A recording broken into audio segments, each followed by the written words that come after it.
La rectora de la Universidad de Bogotá, Jorge Tadeo Lozano, Cecilia María Vélez White y la editorial UTADEO les dan la bienvenida al lanzamiento del libro Lectores, Editores y Cultura Impresa en Colombia.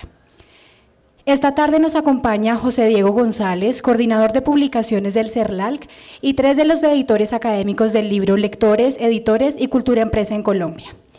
En primer lugar, Paula Marín, doctora en literatura por la Universidad de Antioquia y directora de la línea de investigación El Libro en Colombia, de la maestría en estudios editoriales del Instituto Caro y Cuerpo.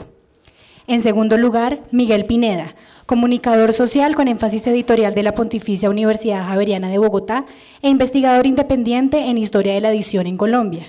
Y en tercer lugar, Diana Guzmán, doctora en literatura de la Universidad de Antioquia y profesora titular del Departamento de Humanidades y del pregrado en Literatura y Edición de la Universidad de Bogotá, Jorge Tadeo Lozano. Modera Nicolás Morales Tomás, director de la editorial Javeriana. Sean todos bienvenidos. A continuación, escucharemos a José Diego González, coordinador de publicaciones del CERLALC. Bueno, buenas noches a todos. En nombre del Centro Regional para el Fomento del Libro en América Latina y el Caribe, CERLALC, es un gusto saludarlos y darles la bienvenida al lanzamiento de este libro. Hace un año estábamos aquí, el CERLALC participó con una exposición en la que intentamos hacer una panorámica de iniciativas gubernamentales que a lo largo de todo el siglo XX fueron fundamentales para configurar, digamos, el espacio social de la lectura. Hoy nos hemos querido sumar a esta iniciativa con un volumen que también ofrece un panorama bastante amplio de la historia de la lectura, la edición y la cultura impresa en Colombia. Para el CERLALC, sin duda, apoyar esta clase de iniciativas es fundamental, más aún con figuras de tipo asociativo como son la coedición. Pues yo quiero agradecer a los editores académicos por acercarse al CERLALC, llevarnos esta propuesta, a Nicolás Morales por acompañarnos hoy en la moderación y también muy especialmente a Daniel Blanco, editor de la Universidad Jorge Tadeo Lozano, con quien coordinamos esta publicación. Muchas gracias a todos por estar acá y los dejo con quienes vinieron a escuchar. Bueno, muchas gracias. No, esta no va a ser una moderación clásica, pues primero porque recibí el libro hace 5 días, porque está fresquísimo el libro, entonces evidentemente fue una lectura más transversal. Algunos artículos ya los había leído, otros los había oído, pero pues evidentemente sería un imposible hacer una cosa totalmente taxonómica de lo que es el libro. Yo quiero decir una cosa que es importantísima y que va a parecer un poquito excesivamente publicitaria o un poco show. Veo muchas caras amigas y sé que es peligroso, hay editores, hay de toda clase de gente que trabaja en lo editorial y puede ser un poco polémico, pero yo voy a decirlo de una vez por todas. Este es el libro más importante de la historia bibliográfica de Colombia sobre la historia de la edición. Este es el único libro completo, transversal, poderoso, ambicioso sobre la historia de la edición en Colombia. Punto. Uno puede decir muchas otras cosas, uno puede ponderar a Cobo Borda en los 70, uno puede hacer una amalgama de algunas personas que hicieron algunos esguinces de la historia editorial o la historia cultural, los historiadores, Jorge Orlando Melo, etcétera, pero nunca se había presentado una iniciativa como esta.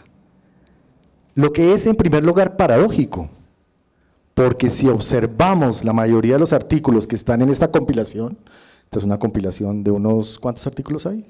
17 artículos sobre la historia de la edición, que van desde lo colonial hasta la historia electrónica de la edición en Colombia, o un intento, digamos, todos son intentos.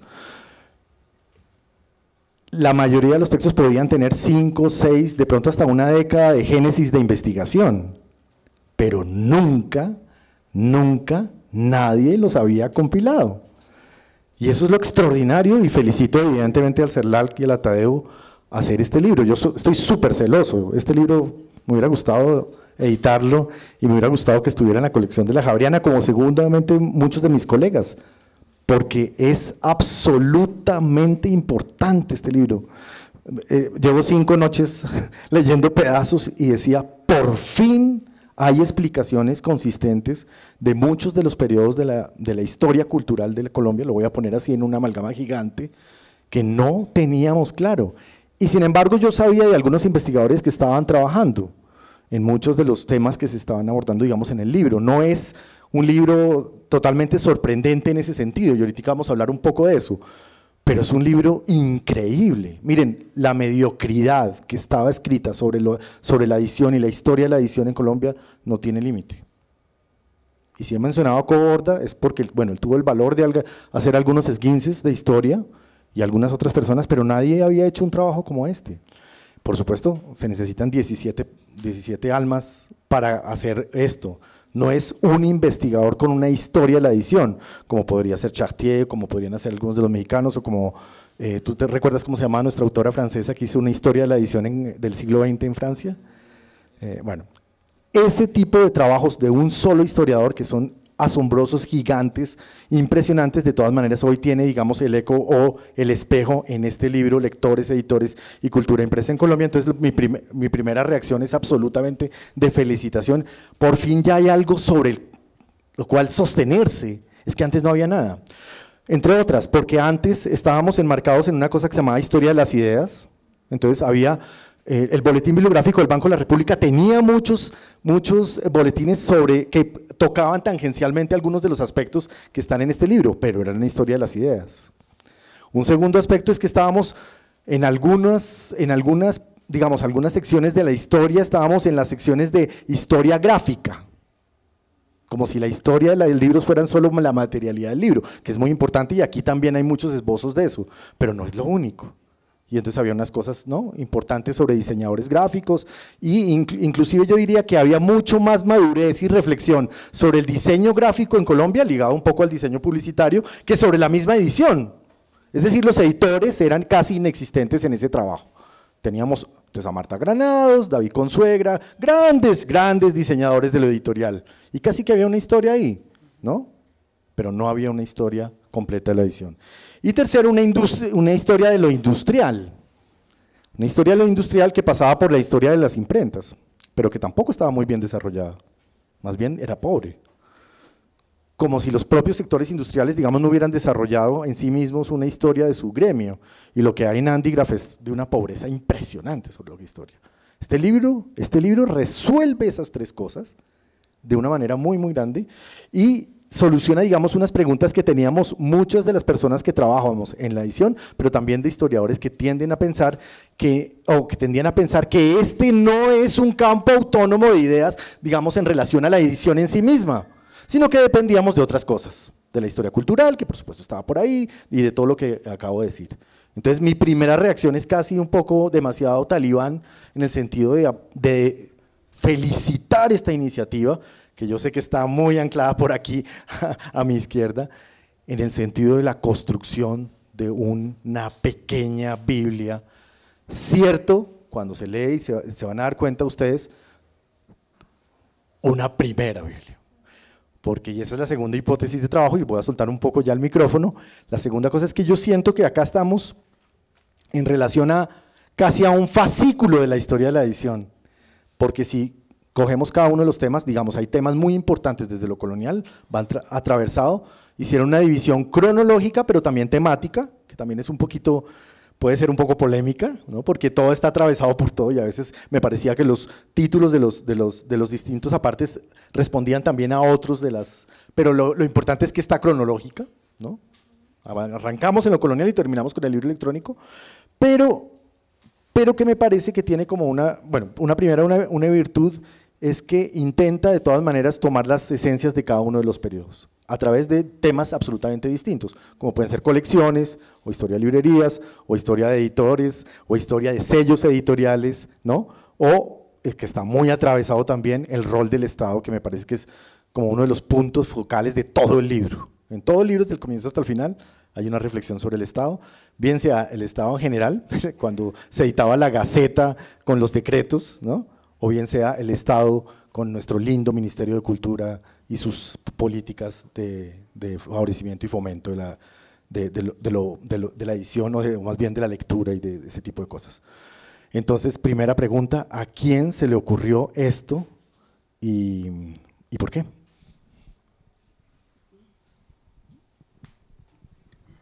Buenas noches a todos y muchas gracias por estar acá. Reitero nuestros agradecimientos primero a todos los autores, a los 17 autores que aceptaron la invitación a ser parte de este libro, a mis 3 compañeros que estuvieron ahí todo el tiempo, o estuvimos ahí todo el tiempo haciendo la coordinación de la edición. Y por supuesto al CERLALC y a la Tadeo Lozano, al editor de la Tadeo Lozano, a Daniel y a José Diego González, por habernos secundado en este propósito, en este sueño, porque yo sigo diciendo que sí es un sueño cumplido y creo que lo es para todos los que estamos acá, aquí adelante. Una anécdota de cómo nació este libro es que nos encontramos con Juan David una noche y empezamos a fantasear acerca de lo importante que sería tener un libro como este. La respuesta de Juan David en ese momento fue: Paula, en este momento de la historia de la edición y de la historia de la cultura, no se hacen historias de la edición nacionales, se deben hacer historias de la edición transnacionales. Entonces yo me vine muy aburrida después de la conversación con Juan David, pero seguí insistiendo en que no podíamos pensar en una historia transnacional si no conocíamos la historia nacional. Nacional sabemos que es una palabra que tiene muchos problemas, ¿no? Sobre todo en la actualidad, pero cuando uno estudia el campo editorial se da cuenta de que sí hay unas fronteras, que los libros muchas veces, la mayoría de las veces no trascienden esas fronteras nacionales, y es uno de los grandes problemas que tenemos en la circulación de libros en Latinoamérica. Creo que todos los que estamos acá lo sabemos. Entonces sí se podía hablar de un campo editorial nacional y por ende sí podíamos hacer una historia de la edición en Colombia. Entonces seguí insistiendo y empezamos a organizar un índice. Ahí ya se vincularon Miguel y Diana, que siempre han estado muy, muy cerca en este tipo de proyectos. Y con el índice en la mano empezamos a contactar a los autores que podían escribir esos capítulos que estuvieran acordes con esa historia del libro, con ese estudio diacrónico de la cultura impresa en Colombia que teníamos en la cabeza. Pero yo quisiera hacer como una acotación primero, porque definitivamente, o digamos, una pequeña comparación en relación a las historias de la edición en América Latina. Colombia estaba atrasado, efectivamente. Sí. ¿Por qué estaba atrasado? Digamos, ¿cuáles eran, digamos, ya los hitos que habían en América Latina sobre México, Argentina, sobre la historia de la edición? ¿Quieren contestar?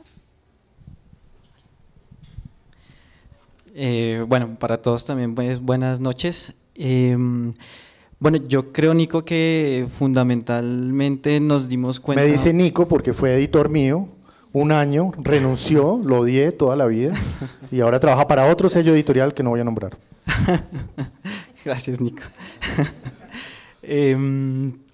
Sí, eventualmente digamos que lo mencionamos en la presentación del libro, y es que en la perspectiva internacional y en la perspectiva regional, nosotros como investigadores, los investigadores colombianos, nos hemos dado cuenta que hay una importante producción bibliográfica y que habían unas empresas muy importantes sobre bibliografía a nivel histórico, y todos creo que estamos de acuerdo que leíamos lo internacional, todos leemos el método, la metodología que tenía un montón de personas alrededor, no solo en Europa, en América, y digamos que esa urgencia nos la preguntábamos mucho cuando hacíamos nuestras mesas de reunión, nuestros foros, la urgencia de tener un estudio y casi que emular esa empresa, porque realmente no lo había. ¿Cuál era la iniciativa entonces? Pues precisamente los primeros esbozos que ya habíamos hecho en la perspectiva histórica y cultural de edición, lectura del libro, teníamos que agruparlos, y creo que entre nosotros ha habido una red de investigadores que se ha preocupado muy muy digamos, con esa urgencias de dejar claro un panorama. Creo que todos hemos perseguido a lo largo de nuestros artículos, hemos publicado en revistas, incluso local, a nivel internacional, con esa gran pregunta. Yo creo que llegó el tiempo, el año pasado y tal vez después también con el encuentro, el evento del Caro y Cuervo en el que estuvimos, que fue ese primer evento. Eso es histórico, digamos, démosle también la mención al Caro y Cuervo ahí, porque creo que esa es la primera vez que un foro tan completo, porque no solo están estas ponencias, sino hay muchas más, después me van a contar cómo seleccionaron estas y dejaron afuera otras, ¿no? No, estas no formaron parte. Bueno, entonces, ¿cómo es ese primer hito del simposio en Caro y Cuervo, donde por primera vez se habla 3 días? ¿Sí? 3 sí. De edición y de historia de la edición. Sí, y bueno, te doy la palabra, pero creo que justamente entonces es la iniciativa de Paula y bueno, de muchos investigadores fue hacer ese evento y creo que la urgencia en ese entonces, creo que nos manifestó Paula a todos, es que teníamos que consolidar una mesa de estudio, de trabajo, de una red de investigadores en historia de la edición y de la lectura en Colombia. Eso fue importante, ese evento, más allá de que había una consolidación de estudios, más allá de que muchos ya habían publicado. Eso creo que fue fundamental y de ahí partimos de la comunicación constante. Creo que siempre tuvimos una comunicación frecuente, nunca nos desconectamos y creo que hasta el día de hoy creo que tenemos ese resultado. No sé si tú quieres. Sí. Yo quisiera añadir también que el libro, pues que es fruto de todo este proceso de interdisciplinario de intereses diferentes, también tiene algo que de pronto, no quiero subvalorar el trabajo, por ejemplo, de la historia de la edición en Argentina o la historia de la edición en México, pero tiene algo que ya habíamos discutido Paula y yo alguna vez en Lima, y es la necesidad de unir también la historia de la lectura con la historia de la edición, con la historia de la circulación, y no hacer historias parciales de cada una de las prácticas que tienen que ver con la cultura impresa o con la cultura gráfica, etcétera, en Colombia. Entonces la apuesta que nosotros hicimos también fue empezar a poner en un mismo escenario los procesos de lectura o los procesos de edición, de circulación, de recepción de lo impreso y de lo digital en un mismo volumen, ¿no? Porque, por ejemplo, cuando uno revisa la historia de la edición mexicana, pues está muy centrada en la materialidad, por ejemplo, ¿no? O la historia de la lectura mexicana muy centrada en la educación, ¿sí? Y digamos que una de las preocupaciones que surgió en el encuentro del año pasado en el Caro y Cuervo fue justamente esa separación de trabajos y la necesidad de empezar a unirlos y empezar a discutir métodos que resultaron ser más parecidos que diferentes, ¿no? Yo creo que eso también es algo importante que tiene la apuesta que hicimos. Sí, el encuentro de enero del 2016, que fue sí, ya hace un poco más de 2 años, fue un simposio sobre historia de la edición y la lectura en Colombia, México y Argentina. Este simposio lo pude organizar gracias a la beca Instituto Caro y Cuervo de Investigación en Historia de la Edición en Colombia. Era una beca que en ese momento había tenido dos versiones. Yo me gané la segunda versión de esa beca y yo sin lugar a dudas puedo decir que esa beca ha sido un insumo muy importante para concentrar lo que se ha hecho hasta ahora sobre estudios sobre la edición en Colombia, sobre los estudios editoriales. Entonces, gracias a esa beca pudimos pude traer personas de México y de Argentina que nos vinieran a hablar sobre historia de la edición y de la lectura. Y por primera vez se reunieron 25 investigadores colombianos que estaban trabajando estos temas o temas cercanos a estos.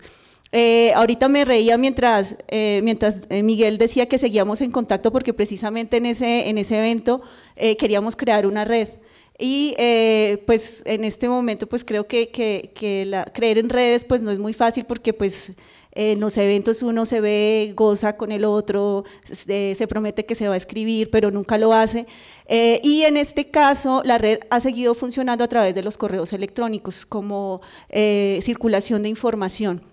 pero también en este caso sirvió para ponernos en contacto y saber quiénes podían y querían participar en este libro. Entonces creo que sí fue un hito, porque como decimos en la presentación del libro, dejamos de ser una comunidad imaginada y nos volvimos a una comunidad más real, aunque seguimos funcionando vía virtual, pero ese es el origen de este libro.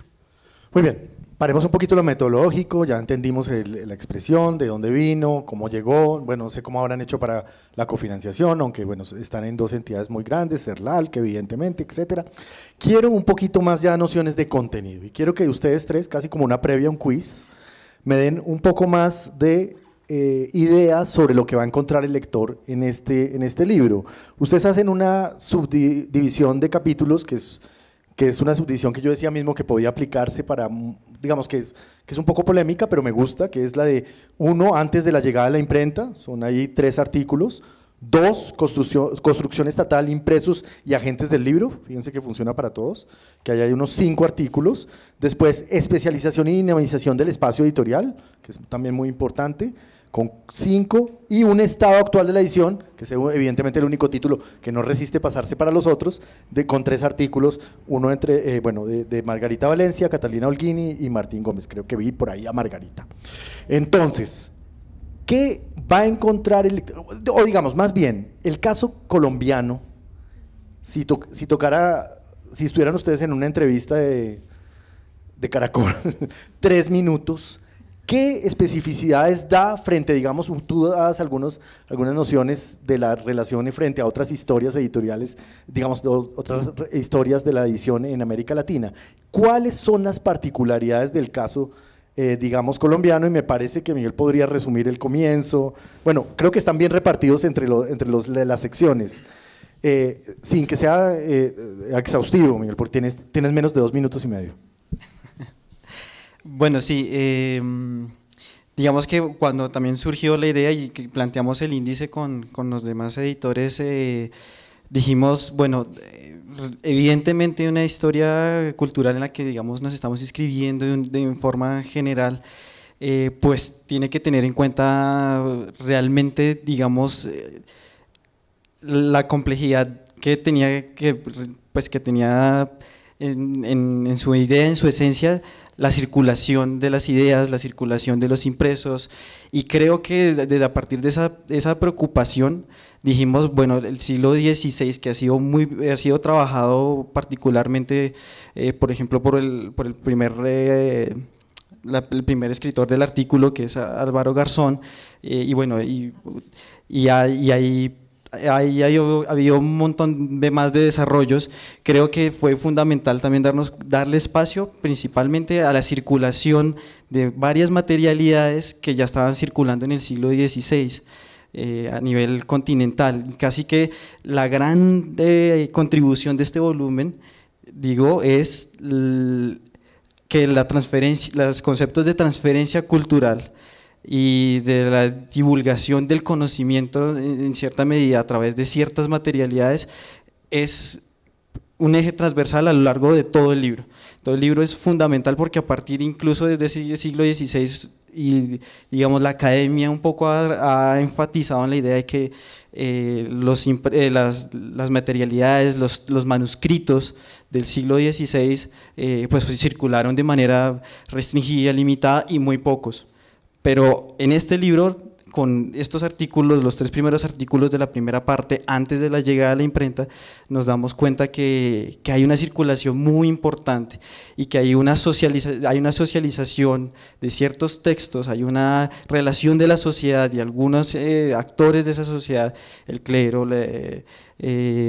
las entidades estatales, la construcción de una idea de los virreinatos. Ahí en medio de esas funciones políticas y religiosas, económicas, ahí hay una circulación muy importante de manuscritos que incluso al día de hoy creo que se mantiene en cierta medida secreta, casi un poco como oculta, pero precisamente estos artículos nos dan un primer panorama de que esa idea ratificada del siglo XVI y del XVII, en que no circuló muchos textos, pues los autores dan con un serio argumento de cómo ha sido esa evolución de la circulación de las ideas hacia, digamos, periodos un poco más desarrollados en cuanto a la idea de ya pensar que existe una figura de un editor, que hay una construcción también estatal alrededor también de las imprentas, ¿no? Entonces, esa evolución pues creo que también la tienen también más clara mis compañeras, pero creo que ahí el punto de partida es eso, la circulación de las ideas, la proliferación de ciertas mentalidades y materialidades que vienen a transformarse a lo largo de los siglos, como lo vemos. Es un poco complejo y casi que uno diría como también peligroso asociar ese tipo de ideas, pero creo que lo hemos defendido muy bien en el libro de hacia dónde va la circulación de las ideas, incluso al día de hoy, hacia qué formatos van, hacia qué plataformas se están pensando hoy los formatos editoriales. Pues le doy la palabra a Diana, que sé que tiene claro también ese panorama los siglos siguientes. Bueno, yo creo que podría resumirse así en los 3 minutos que Nicolás nos dio, rápidamente. 4. 4, bueno. Primero creo que pues ya lo que acaba de mencionar Miguel con el manuscrito, pero también creo que el libro hace un panorama de la dinámica cultural y material pues de la sociedad colombiana. Entonces pienso que luego cuando llegue al siglo XIX, que creo que es la unidad en donde más capítulos hay junto con el siglo XX, hay como una expansión y una necesidad imperiosa de circular ideas de manera impresa, y creo que eso es evidentemente lo que se ve en el capítulo del 19. En el 20, como ya lo mencionaba Nicolás, entra el Estado de una manera directa e institucional también a digamos, dinamizar e incluso muchas veces a cuestionar la industria editorial. En el siglo XX, en el siglo XXI, pienso yo que también hay en los 3 artículos que conforman el último capítulo, una especie de cuestionamiento a esa industria editorial casada con el Estado. Yo pienso que también hay una especie de enunciación de autonomía e independencia editorial. Entonces creo que el libro, pues desde la curaduría de contenidos que tratamos de hacer y desde la organización que le dimos, tiene justamente ese crescendo, ¿no?, que vamos viendo de una manera u otra a través de una emancipación que se va construyendo tanto del editor como del lector, como de las mismas materialidades, ¿no? O sea, creo que tiene un final interesante que esperamos que continúe abriéndose de manera determinada en lo que viene ahora, ¿no? Pues en cuanto a las singularidades, a mí es muy grato para mí que en los capítulos aparezcan descubrimientos. Por ejemplo, cuando se creó la primera librería en Colombia, cuando tenemos el primer catálogo de librerías, que se da a mediados del siglo XIX. Eso es una pequeña muestra de datos que, aunque parezcan un poco sin importancia, pero sin esos datos o sin muchas de las cifras que aparecen en los capítulos del libro, no podemos entender cómo es que ha funcionado el campo editorial en Colombia. En el siglo XIX, por ejemplo, resulta muy importante el papel del Estado, porque lo que explica todo ese apartado del libro es cómo la legitimación de las leyes necesitó de esta cultura impresa. Entonces, Estado e iniciativas privadas ahí fueron muy importantes, pero el impulso viene del Estado para poder hacer esa expansión del Estado impresor y editor. Y ya si nos pasamos al siglo XX, un dato que también parece así muy gratuito, pero pensar en cuándo llega la primera rotativa a Colombia y comparar cuándo llegan esas rotativas a Argentina, nos da cuenta de por qué nuestro mercado editorial o nuestra industria editorial, por ejemplo, es tan diferente o ha sido tan diferente o fue tan diferente en el siglo XX a la de Argentina. También esa tercera parte nos va a presentar alguna respuesta posible de por qué no llegaron más exiliados o por qué no llegaron más inmigrantes a Colombia.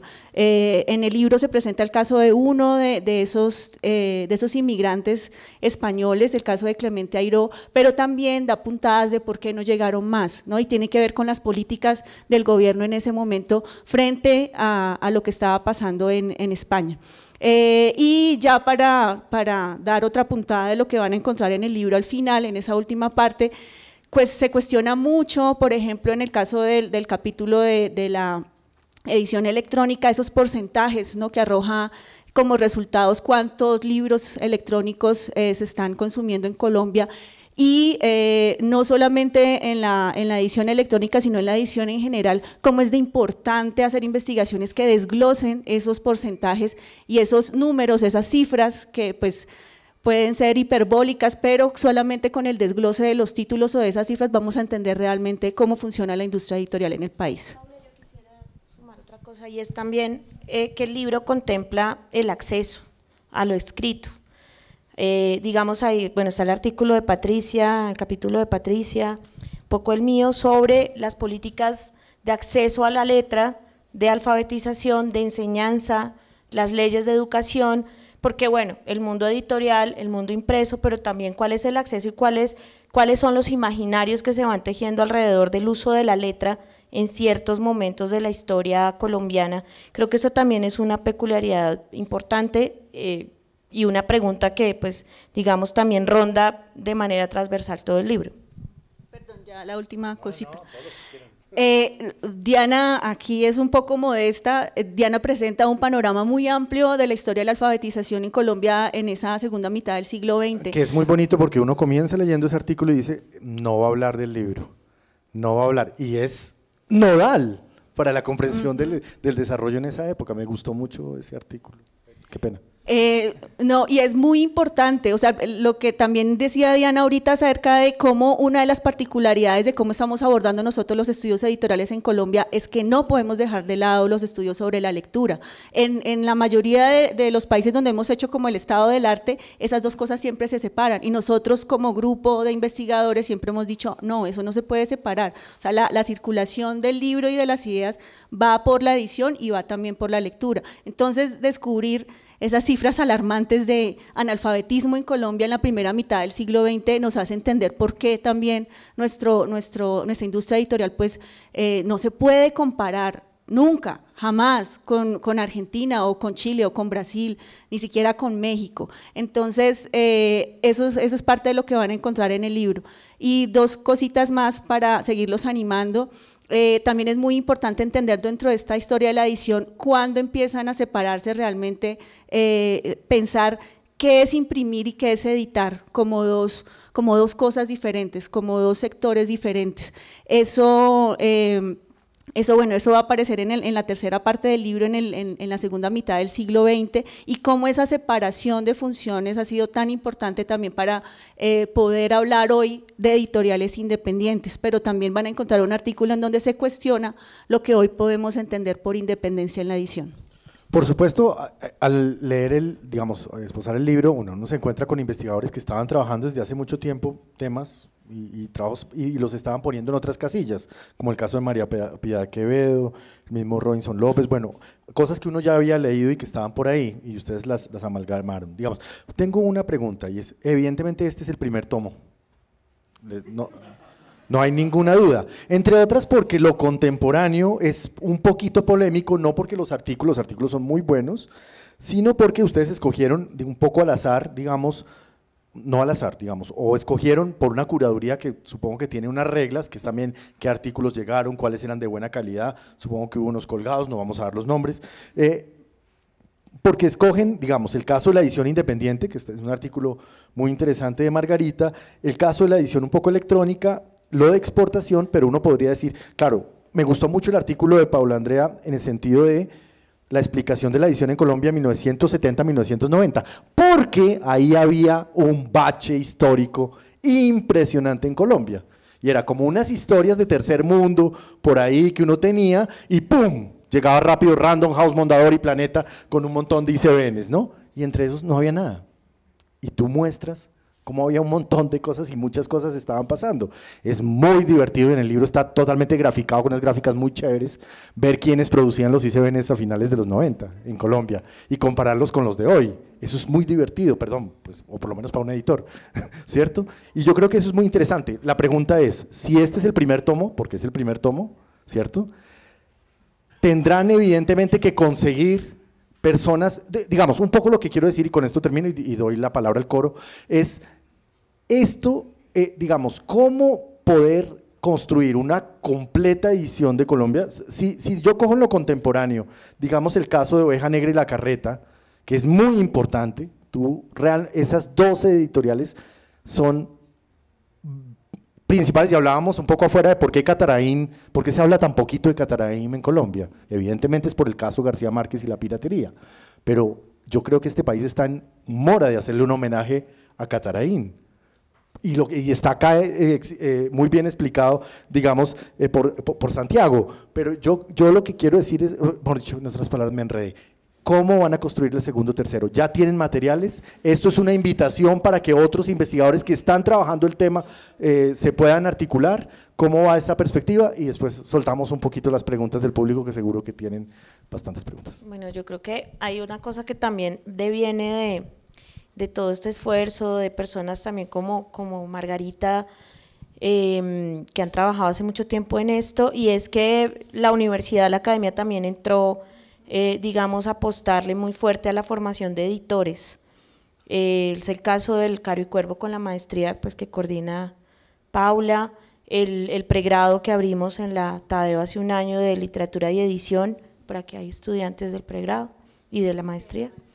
Y creo que, bueno, nuestra función es justamente empezar a abrir el camino para que ustedes, acá presentes, empiecen a pensar, por lo menos en el tercer tomo,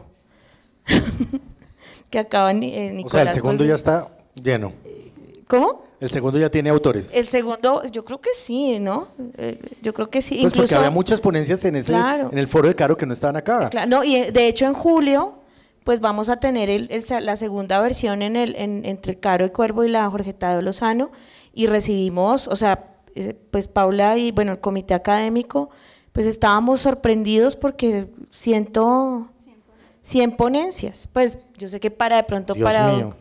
Pero recibí pues de 25 a 100 y muchas de ellas pues de investigadores que han venido al pasado o que conocemos, que sabemos que tiene una trayectoria, e incluso de nuevos investigadores, y yo creo que de ese evento pues seguramente podríamos pensar en el segundo tomo.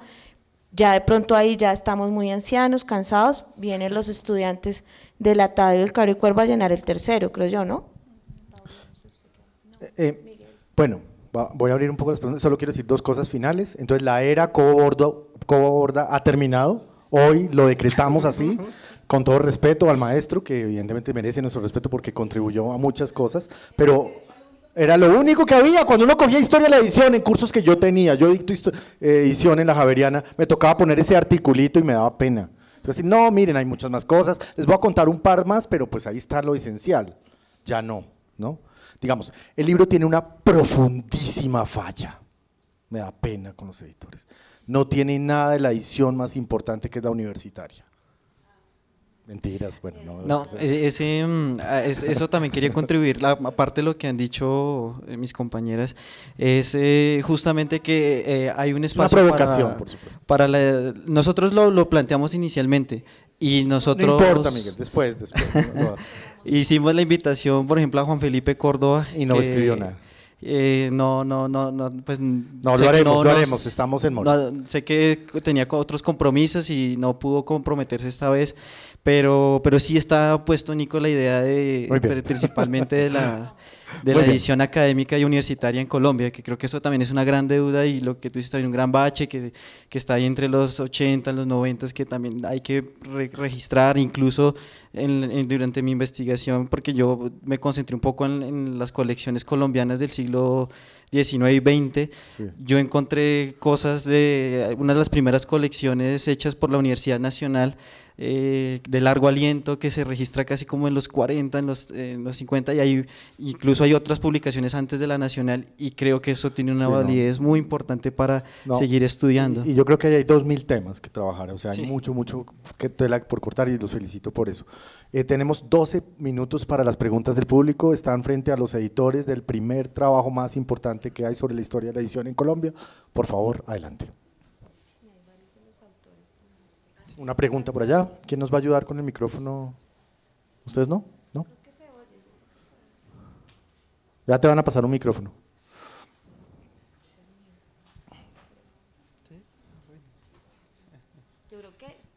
o a capela, por ahora. Tienes buena voz. Hola, buenas noches. ¿Qué tal? Vale, pues digamos es una pregunta pues desde mi humilde posición como estudiante de primer semestre aún de la carrera, pero digamos Lánzala. Pregunta. Ahí te estamos oyendo. bueno, o sea, digamos en la edición colombiana, o sea, como tal, ¿qué tan amplia es aún, o sea, qué tanto falta en la investigación o si aún como tal se está construyendo la historia de la edición?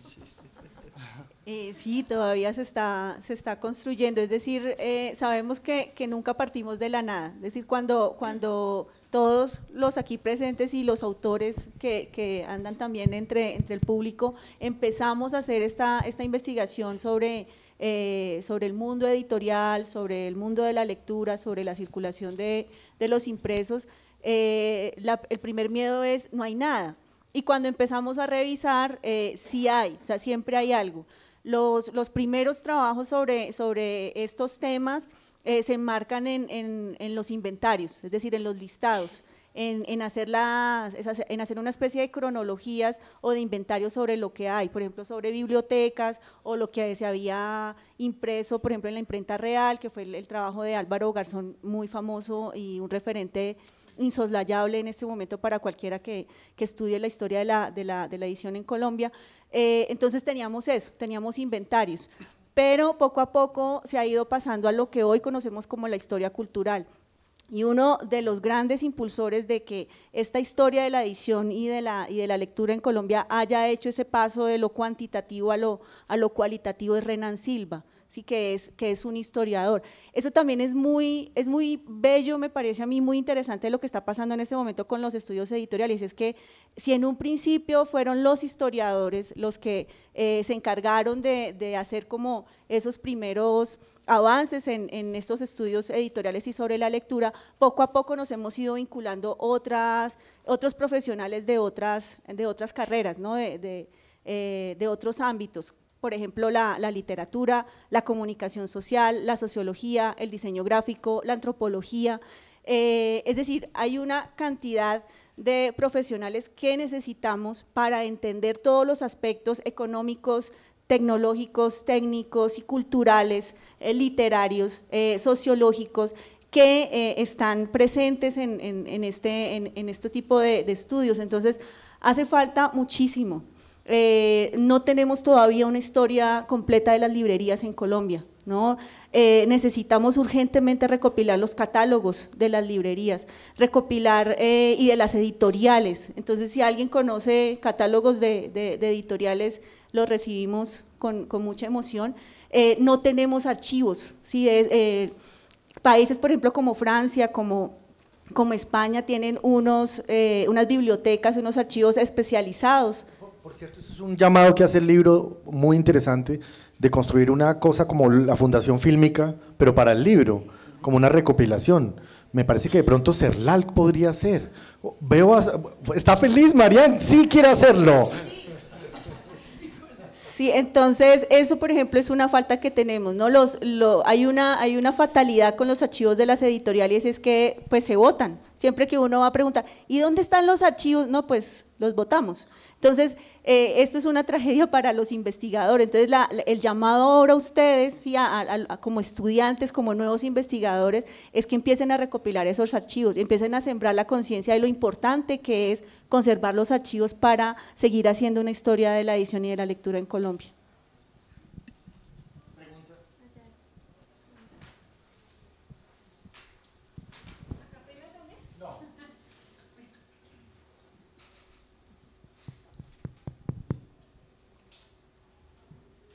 Pregunta para Paula. Pues para los que no somos expertos en este tema de edición, pero que nos interesa la evolución de esos procesos, ahora lo mencionaba Paula, ¿cuál considera usted que son como esos momentos claves, esos hitos en la cultura impresa en Colombia, en el acceso a la lectura, lo mencionaba ahora, y en la edición? ¿Cuáles son a su juicio esos? Bueno, voy a tratar de responder, pero la parte de la lectura, la experta es Diana, entonces se la dejo a ella. Yo creo que en el libro van a encontrar la respuesta a estos interrogantes. En primer lugar, yo pondría ese mito del que hablaba Miguel acerca de la poca circulación de los impresos o de los manuscritos pues en la Nueva Granada o durante la colonia, y es un mito que se desvanece en el trabajo de Álvaro Garzón, por ejemplo. Yo creo que ahí, aunque no podemos hablar todavía de alfabetización, pero hay unas formas distintas de cultura escrita o de cultura letrada, pues que todavía no hemos investigado lo suficiente y que es un campo pues por explorar. En el siglo XIX, como decía hace un momento, yo creo que es el papel del Estado, que es fundamental para el despegue de la industria impresora en el país. Y en la segunda mitad del siglo XIX hay un libro que fue editado por el Instituto Caro y Cuervo el año pasado, que es la historia de la edición en un periodo del siglo XIX que ahorita no lo tengo claro, pero se llama así, Historia de la edición. Es de Juan David Murillo, que es uno de los editores del libro, y de Alfonso Rubio, que es otro de los autores del libro y que también ha impulsado mucho los estudios editoriales y sobre la circulación de impresos en el país. Ellos dos demuestran ahí el papel del Estado, que fue fundamental en ese despegue de la cultura impresa, y como decía, en la segunda mitad del siglo XIX, todos los gobiernos liberales del liberalismo radical que impulsaron campañas de lectura entre los obreros, entre los artesanos, la creación de bibliotecas ambulantes, por ejemplo, de bibliotecas nocturnas para que los obreros y los artesanos pudieran educarse. Eso fue un empujón grandísimo hacia la circulación de los impresos y los libros en el país. Y en el siglo XX yo diría que como la mayor búsqueda de la industria editorial fue esta separación entre imprimir y editar, es decir, distinguir qué hace un editor y qué hace un impresor, y el editor no tiene que imprimir, ¿no? Entonces, ¿qué hace el editor y cómo se redefine el oficio de editor en el país? Y en el siglo XXI, bueno, está apenas desarrollándose las problemáticas, las pueden leer en el libro acerca del libro electrónico y de lo que llamamos hoy edición independiente. Hay otro tema que lo mencionaba ahorita Nicolás, y es el de la traducción. Es otro tema que está huérfano en las investigaciones en el país. No tenemos poquísimas investigaciones sobre traducción. ¿Por qué no traducimos más? ¿O qué es lo que hemos traducido? ¿O en qué sentido se puede entender el oficio de traductor en Colombia? Entonces, es otra invitación a que sigan participando de este campo de estudios. Y Diana va a hablar de la lectura. ¿Tú tienes que decir algo? Yo creo que rápidamente, pues es que creo que se casa con lo que ha dicho Paula, pero indudablemente la primera campaña de alfabetización en Colombia fue en el siglo XIX, la gran campaña de 1816, que además tuvo un censo de lectura, pues que además esa es otra cosa que tiene el libro, y es un trabajo de archivo bastante, en todos los capítulos, muy exacto, pero creo que es el siglo XX el que va a configurar el acceso de una manera más amplia, pues con las 4 campañas de alfabetización que se realizan en Colombia, que bueno, no son tan exitosas algunas, pero que de todas maneras abren y amplían el acceso al libro. La creación de bibliotecas, como lo decía Paula, las bibliotecas del Centenario son muy importantes, y son bibliotecas que además han sido pues muy silenciosas en la historia de las bibliotecas. También creo yo que la fundación ya de bibliotecas que tenían que ver, la fundación de la Luis Ángel Arango, creo que yo es importantísima. Y para terminar, considero yo que la circulación de las cartillas, ¿no? De ahí sí pues una estadística de cuántas cartillas circularon, y creo que todo eso acontece en el siglo XX. Como lo decía Paula, los gobiernos liberales, la República Liberal, pero también el radicalismo liberal en el XIX, fueron grandes impulsores de la lectura, aunque la campaña más exitosa de alfabetización ocurre en un gobierno conservador, que es el de Belisario Betancur, ¿no? Con la campaña Camina, y ahí hay otra cosa importante, y es la irrupción de los medios de comunicación de manera muy fuerte en la campaña Camina. Yo no toco ACPO, No hablo de Radio Sutatensa porque afortunadamente hay investigadores muy juiciosos que llevan mucho tiempo trabajándolo, que también es interesante. Y hay una cosa que creo yo en la lectura que ha sido muy descuidada en la historia de las prácticas lectoras, que es la participación de los movimientos populares y sociales en la formulación de bibliotecas populares, de material de lectura mucho más amable que el institucional, o que el estatal, mejor.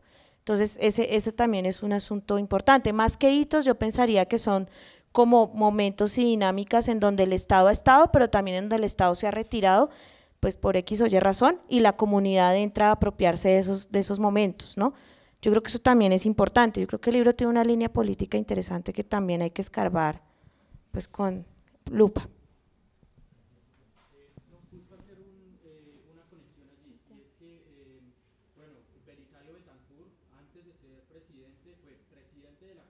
Sí, así es.